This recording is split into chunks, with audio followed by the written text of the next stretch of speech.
warahmatullahi wabarakatuh.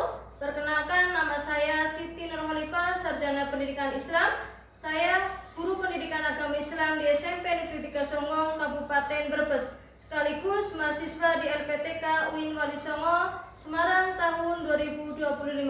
Hari ini, Sabtu, tanggal 10 Mei 2025, saya melaksanakan praktek pembelajaran uji kinerja pada siswi SMP Negeri 3 Songgong kelas 7D dengan materi sujud cawe. Selamat menyaksikan. Assalamualaikum warahmatullahi wabarakatuh. Waalaikumsalam warahmatullahi wabarakatuh. Seperti biasa, sebelum dimulai, silakan kalian untuk pembiasaan membaca juz amma. Dipimpin langsung bareng-bareng. A'udzu billahi minasy syaithanir rajim.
Waalaikumsalam Syifa, Aisyah. Kalian mau sholat ya? Iya, Bu Guru. Bu Guru, kenapa tadi selesai salat Ibu sujud lagi? Oh itu, tadi Ibu sujud sahwi anak-anak. Sujud sahwi itu apa, Bu Guru? Sujud sahwi itu adalah sujud yang dilakukan apabila kita lupa atau ragu akan jumlah rakaat sholat yang kita lakukan. Terus, saat sujud sahwi, bacaannya apa saja, Bu Guru? Bagus sekali Syifa, simak baik-baik ya. Bacaannya adalah Subhana man la yanamu wa la yashru. begitu anak-anak. Iya, Bu Guru. Nah, sujud sahwi dilakukan di 2 rakaat terakhir, bisa sesudah ataupun sebelum salam. Apa sekarang kalian sudah mengerti? Iya, Bu Guru. Kalau begitu, Ibu keluar dulu ya anak-anak. Silakan kalian sholat ya. Iya, Bu Guru. Coba yang kalian tadi lihat di video, apa yang dilakukan Bu Guru tadi? Apa? Lupa sholat dalam sujud sahwi. Ya. Yuk kita lihat. Yang pertama adalah pengertian sujud sahwi, ya. Sujud sahwi adalah sujud yang dilaksanakan ketika seorang lupa membaca salah satu bacaan atau lupa mengerjakan salah satu gerakan yang diwajibkan dalam sholat. Ya, terus kita lihat lagi sebab-sebab sujud sahwi. Yang pertama, lupa melaksanakan salah satu rukun sholat. Yang kedua, lupa atau ragu jumlah rakaat sholat.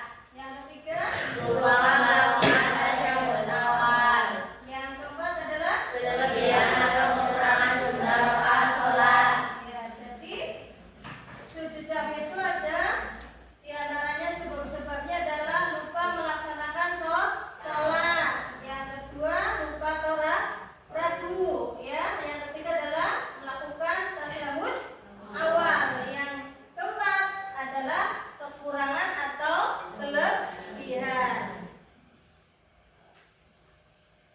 Kita bareng-bareng untuk membaca doa sujud sahwi. Yuk kita baca.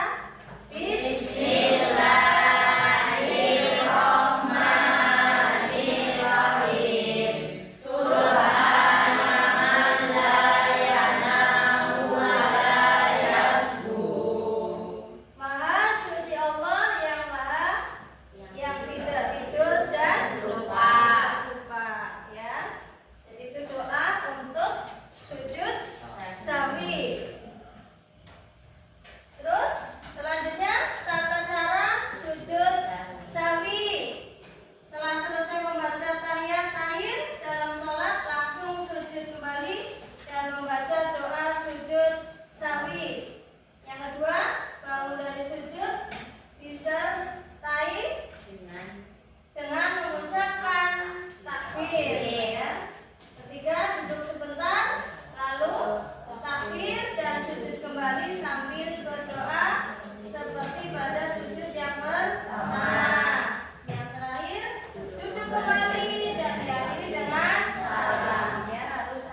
Yang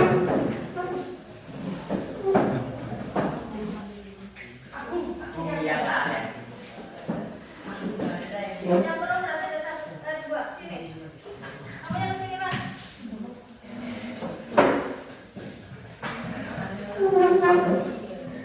Ini ke sini dua. Kamu berarti ke sini aja.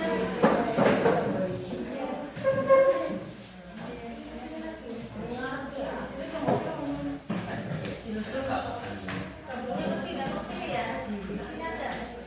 Sini. Nanti nggak kamu kok. Satu, dua, tiga. Kamu berarti nanti gabung ke sini dua orang perempuan. Iya.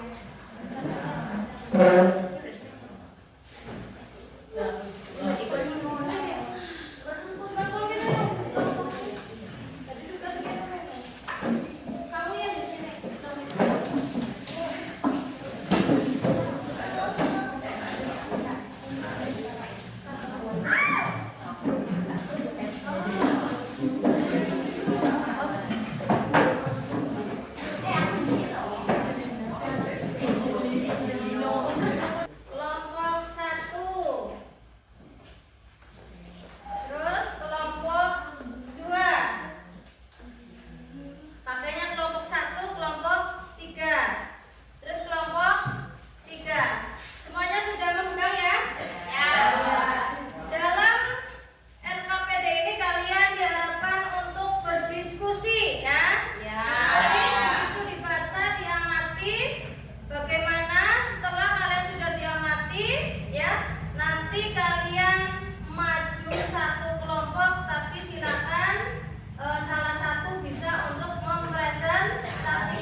memperlihatkan sama teman-teman. Oke?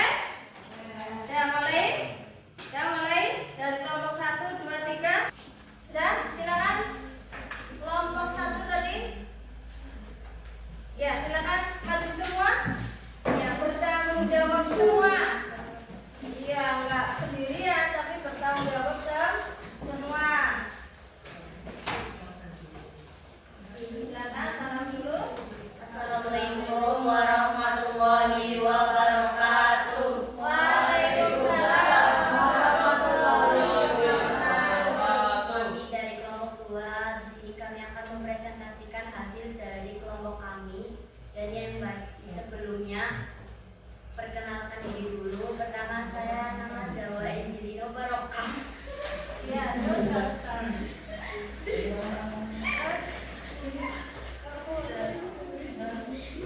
Saya M1 Sanjaya. Nama saya Al-Gulamin Aditya Pratama. Ya, saya Ahmad. Dan nama saya Jual Husna. Yang baca presentasinya adalah saya sendiri. Soal yang pertama, pahamilah situasi yang dialami Ahmad. Ahmad sedang melaksanakan sholat perhatikan kelompok yang lain perhatikan. Ahmad sedang melaksanakan sholat zuhur. Pada rakaat kedua, ia ragu apakah sudah melakukan sujud yang kedua atau baru satu kali. Ia merasa sedikit terburu-buru karena ada janji dengan temannya. Setelah tasyahud akhir, ia bingung apakah perlu melakukan sujud sahwi atau tidak. Soalnya adalah pahamilah situasi yang dialami Ahmad berdasarkan pemahamanmu tentang sebab-sebab sujud sahwi. Apakah Ahmad perlu melakukan sujud sahwi? Jelaskan alasanmu secara komprehensif. Jawabannya adalah ya, Ahmad perlu melakukan sujud sahwi. Alasannya adalah karena ia mengalami keraguan dalam jumlah sujud pada rakaat kedua. Keraguan dalam jumlah rakaat atau gerakan sholat termasuk dalam sebab-sebab dilakukannya sujud sahwi untuk menghilangkan keraguan dan menyempurnakan sholat. Ia sebaiknya melakukan sujud sahwi setelah tasyahud akhir sebelum salam. Soal yang kedua, Fatimah melaksanakan sholat maghrib. Pada rakaat pertama, ia lupa membaca surat Al-Fatihah dan langsung membaca surat yang lain. Ia baru menyadari kesalahannya setelah ruku. Soalnya, evaluasilah tindakan Fatimah. Apakah ia perlu melakukan sujud sahwi? Jika ia jelaskan bagaimana tata cara sujud sahwi yang tepat dalam situasi ini dan mengapa langkah tersebut diperlukan jika tidak jelaskan alasannya. Jawabannya adalah ya, Fatimah perlu melakukan sujud sahwi. Lupa membaca surat Al-Fatihah yang merupakan rukun sholat dan tidak diganti pada rakaat berikutnya. Maka sholatnya tidak sempurna dalam kasus ini karena ia baru menyadari setelah ruku. Ia tetap melanjutkan sholatnya dan melakukan sujud sahwi sebelum sholat salam. Untuk menutupi kekurangan tersebut, sujud sahwi dalam kondisi ini berfungsi sebagai pengganti atau penambal atas rukun sholat. Soal yang ketiga, sujud sahwi dianggap sebagai bentuk tambalan dalam ibadah sholat ketika terjadi kelupaan. Kaitkan konsep ini dengan pentingnya memiliki sifat rendah hati dan mengakui kesalahan dalam kehidupan sehari-hari. Berikan contoh konkret bagaimana hikmah sujud sahwi dapat diterapkan di luar ibadah sholat. Jawabannya adalah konsep sujud sahwi mengajarkan kita tentang pentingnya rendah hati dan mengakui kesalahan dalam kehidupan sehari-hari. Kita juga sering melakukan kesalahan. Hikmah sujud sahwi mengajarkan bahwa mengakui kesalahan dan berusaha memperbaikinya adalah tindakan yang terpuji. Contoh konkretnya adalah ketika kita melakukan kesalahan dalam pekerjaan atau perkataan kepada teman, kita hendaknya berani mengakui kesalahan tersebut dan berusaha memperbaikinya atau meminta maaf. Sebagaimana sujud sahwi memperbaiki kekurangan dalam sholat. Ini menunjukkan bahwa tidak ada manusia yang sempurna dan selalu ada ruang untuk perbaikan. Soal yang ketiga, sebagai seorang muslim yang berusaha khusyuk dalam sholat, rumuskanlah minimal 2 strategi yang bisa kamu lakukan untuk meminimalisir terjadinya kelupaan dalam sholat. Jelaskan mengapa strategi tersebut efektif. Jawabannya adalah beberapa strategi untuk meminimalisir kelupaan dalam sholat. Yang pertama, membangun koneksi emosional dengan sholat. Sebelum sholat, meluangkan waktu sejenak untuk merenungkan makna bacaan dan gerakan sholat serta menyadari kehadiran Allah Subhanahu wa Ta'ala. Dengan adanya koneksi emosional, pikiran akan lebih fokus dan tidak mudah teralihkan. Yang kedua, visualisasi rakaat sholat sebelum memulai sholat, membayangkan secara singkat urutan gerakan dan bacaan setiap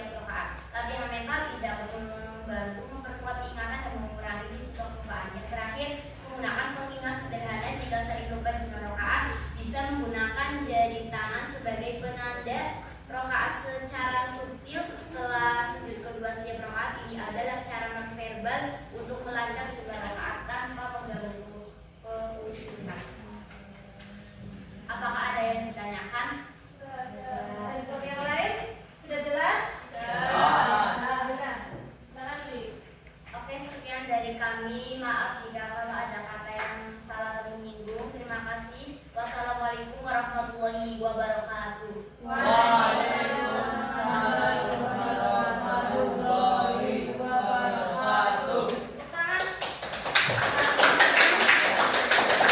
Assalamualaikum warahmatullahi wabarakatuh. Waalaikumsalam warahmatullahi wabarakatuh. Saya di sini akan mempresentasikan hasil dari diskusi kelompok kami. Baik, untuk pertanyaan nomor 1, jelaskan dengan singkat apa yang kamu ketahui tentang sujud sahwi. Semangat. Sujud sahwi adalah dua sujud yang dilakukan di akhir sholat untuk menutupi kekurangan atau kesalahan yang terjadi karena lupa dalam gerakan atau bacaan sholat.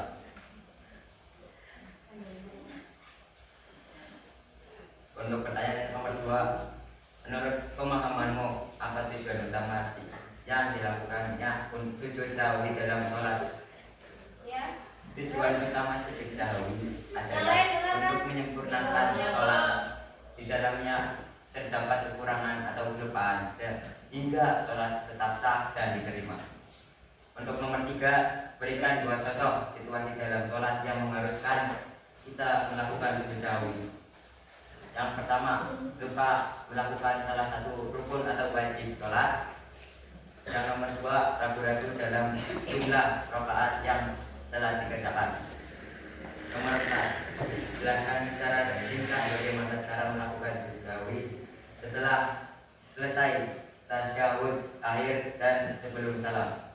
Setelah selesai membaca tasyahud akhir sebelum salam, lakukan 2 kali sujud seperti sujud biasa dengan membaca doa sujud, kemudian duduk kembali, lalu baru mengucapkan salam.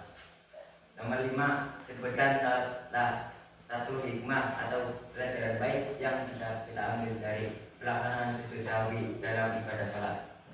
Hikmah sujud sahwi antara lain mengerjakan kita untuk tidak putus asa dan dalam beribadah meskipun melakukan kesalahan, mengakui keterbatasan diri sebagai manusia yang bisa lupa, atau menunjukkan bahwa Allah Maha Pengampun.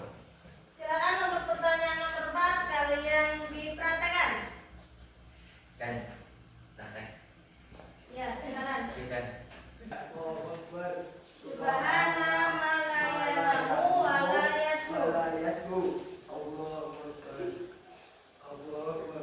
Subhana ma la ya'lamu wa la yasmu. Assalamualaikum warahmatullahi wabarakatuh. Belum kami akhiri, ada pantun dari Inta. Bang Ucup makan tubuh. Salam. Saya tutup. Wassalamualaikum warahmatullahi wabarakatuh. Waalaikumsalam warahmatullahi wabarakatuh. Tepuk tangan.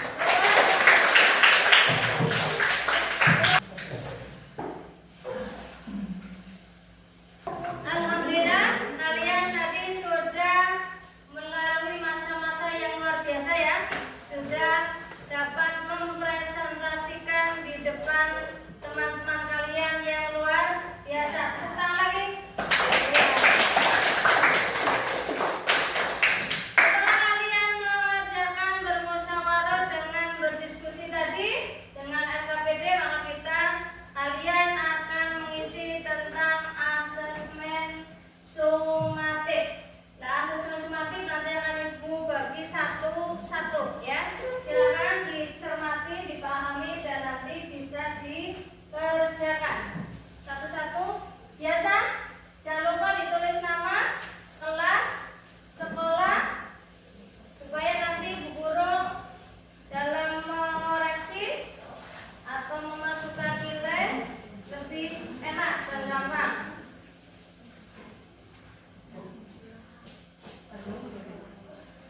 Oh belum.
hari.